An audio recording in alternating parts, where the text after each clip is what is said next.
Whew. I'm so excited. You know, I'm so grateful to everyone who is taking out time to be a blessing. Thank you for everyone that is sharing the the the news. Thank you for everyone that has been, contributing your feedbacks.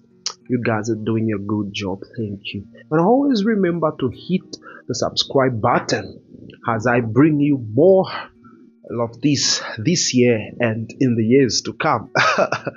So yeah, thank you so much, family, for the support. This is my third episode, and it's a Tuesday.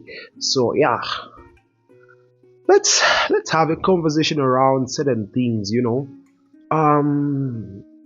So I've been I've been thinking on few things of late, and these have been things that most of we the young people honestly don't want to talk about, especially the Christian community.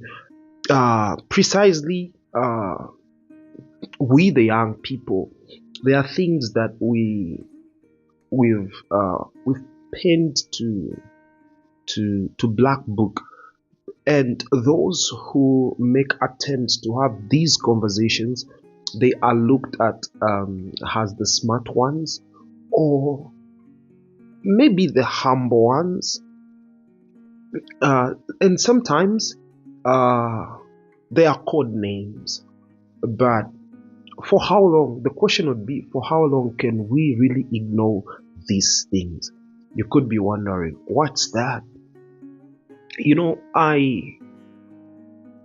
I've taken time to really look at how we, the young people, are carrying out ourselves, especially with ministry. Firstly, it's beautiful to see how God has invested so much in us as young people, and seeing that we can carry on the mandate from people who've gone ahead of us and fulfill what God wants us to do in this moment of time. But at the same time, there are really core things that we should look into and talk about these things. Let's find out, like, should it be like this? Should things happen like this? Is this how things should be? Should we really go about ministry the way we are? Should we talk to people the way we talk to them? Should we address people way older than us the way we are addressing them? Should we respond to people the way we are responding to them? Should we fight the way we are fighting? And should we correct people the way we are correcting them? I think these are things that we should really take into cognizance. And looking into those questions, I felt we could have a conversation around values and the gospel, because we want to reach out. We want everyone to know the truth of the gospel. Like the Bible would tell us, God wants all men to be saved and to come to the knowledge of the truth. It's in God's desire that all men should be saved and come to the knowledge of the truth. And we are the ones sent for the mission. We are the ones God has equipped with the message. God has given us the message. He's given us the resources. He's given us the ability. So,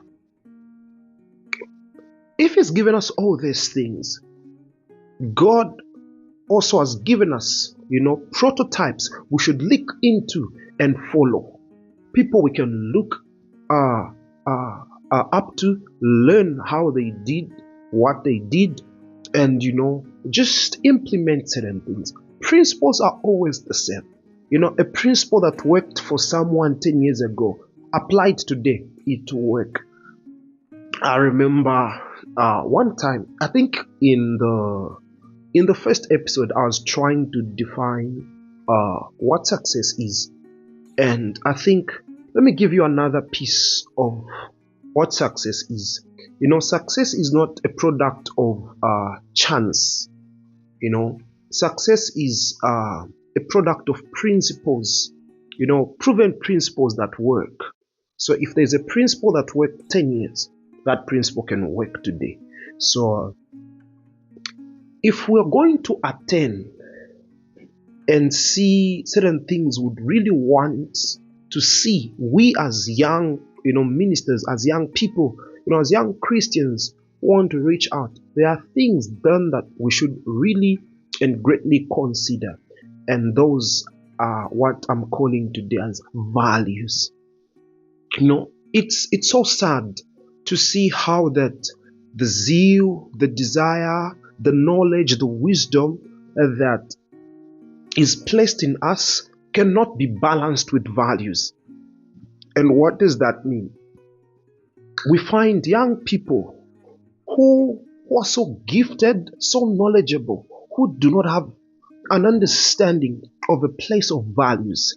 They can talk to people who are way older than them anyhow because they are called by a certain name. It's so sad because you see, as much as there is experience by knowledge, there's experience by age. Someone way older than you may not necessarily have the same knowledge you have today. Obviously, you could know certain things, but he has an experience by age. And just because of age, they deserve respect. And it doesn't matter whether they are in the ministry circle, they are in the academic circle, they are parents, nephews, uncles, whether they see in the spirit, whether they play instruments or they don't. If there are people who are way older than us, they deserve to be respected. There's a way we should talk to them. There's a way we should address ourselves in their presence. You see, it's so sad to see people who'd want to take in chairs where older people should sit because they've been, tagged by a certain name. The glory of a name should really be looked into, because if we don't pay attention to these things, we might just die before our time. And if you've observed, sometimes it's becoming so difficult to reach out to people who are way older than us, not because they wouldn't want to listen, but because we do not respect them for them being old. We think we can just talk to them the way we want to. And sometimes because we assume they do not understand, so we want to correct them in appropriate manners. One time I attended a meeting, and so in that meeting, one man came into the meeting, and the man was way older than the people who were seated on the chairs. I felt so bad that because they were given a certain name, they could not give in the chairs for the older man to sit. It's such a pity that our glory in what men call us really does not reflect the love that should be within us. And we cannot just preach the gospel to two people around us. If we're going to take the message of Christ to the peoples of the earth, then there should be a place of values. We're not going to violate and disrespect people at the expense of preaching the gospel. And that does not mean we're not going to speak the truth. We can boldly proclaim the truth of the gospel with such love and with such respect. And if we young people can take cognizance of values, and values, to be precise, they would have to do with respect, learning how to talk to people. It doesn't matter. Someone can be older than you with a year, in months. They can even be your age mates. There should be mutual respect that is maintained. Because until we learn to value humans, because you see, whether someone is born again or not is God's creation. And the only way the world enjoys God's love, it's through us. And the only way people feel respected, it's through us. Because we know what it means to be respected, because Christ does not just do things in our life. Christ respects us so much that he loves us. When you look at the love of Christ, the first thing that will come to your mind is you're looking at this person who respects you so much that he would never do anything without your consent. That's the value of respect Christ has for us. And if we can exhibit the same to the outside world, our world will become a better place.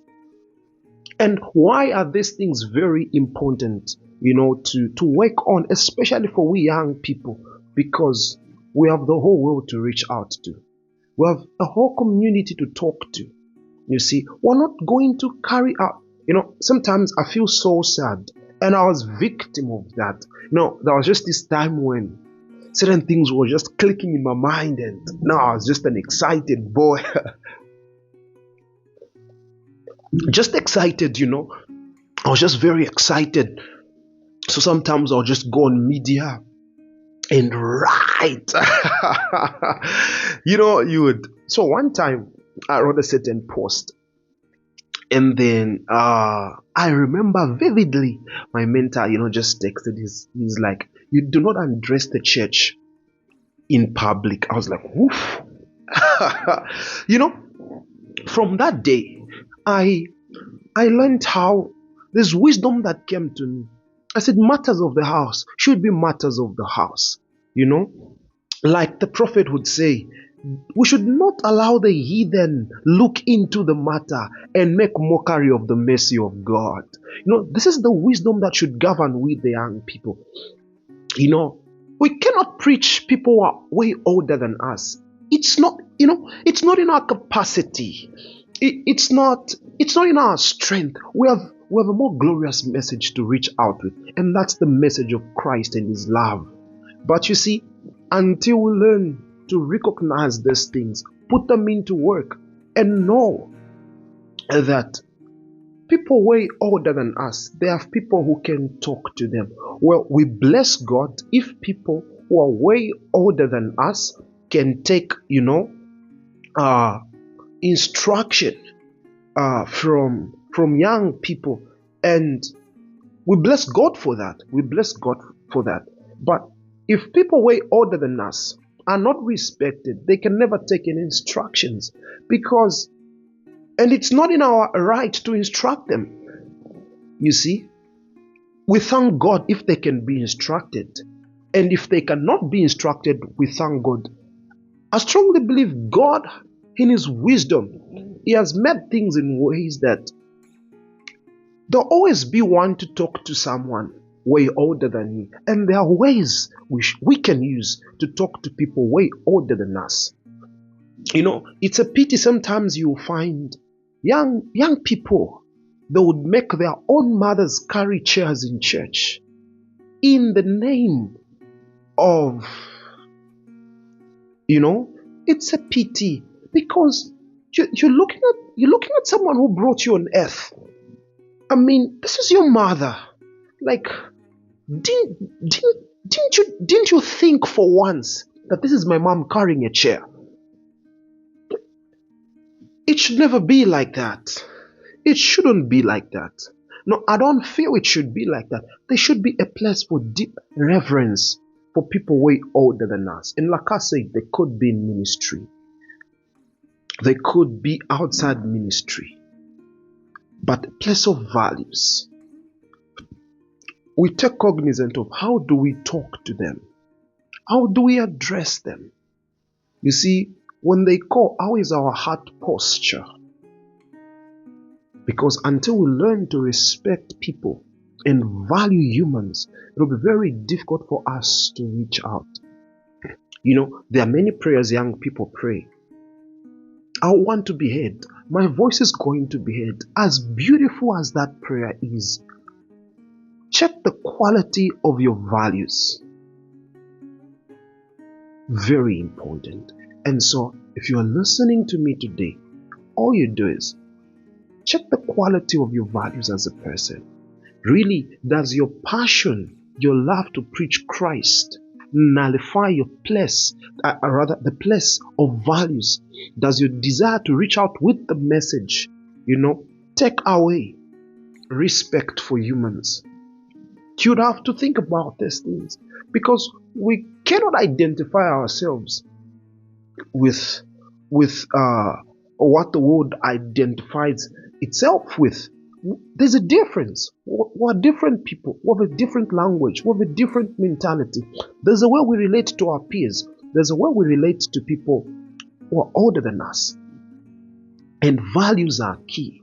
Values are key. We're not going to go around insulting people's religion. We're not going to go around. No. And sometimes the query comes in. So are you saying that we should, even if people are lying, we should just let them lie? No. Correction can be passed in love. It can be passed in humility. There's always a right way to do things. We can correct in love. We can instruct in humility. We can talk to people way older than us in love, in humility, in brokenness. You see, because sometimes back when we had these thoughts coming up with a friend, he said, but the Bible would tell us to earnestly contend for the faith. And so I said, brother, the Bible tells us to earnestly contend for the faith. The Bible does not tell us to earnestly disrespect people. We can boldly defend the sanctity and the truth of the gospel without having to disrespect human beings, people way older than us, our peers, the young ones. No, we can boldly preach the truth of the gospel without having to disrespect people way older than us. There should be a way we address people way older than us. There should be a way we talk to them. And as we build on these things, be a shining light in your community. Be an example. Like, when brother Paul is instructing Timothy, he says, be an example in speech, in conduct. There should be a way we conduct ourselves in the presence of people who are older than us, in the presence of our peers. There should be a way we conduct ourselves. We should set a good example. And people will look at us and glorify our Father in heaven. And so, let's keep pushing. Thank you so much for joining me, brothers and sisters. I love you dearly. And for today, it was a bye.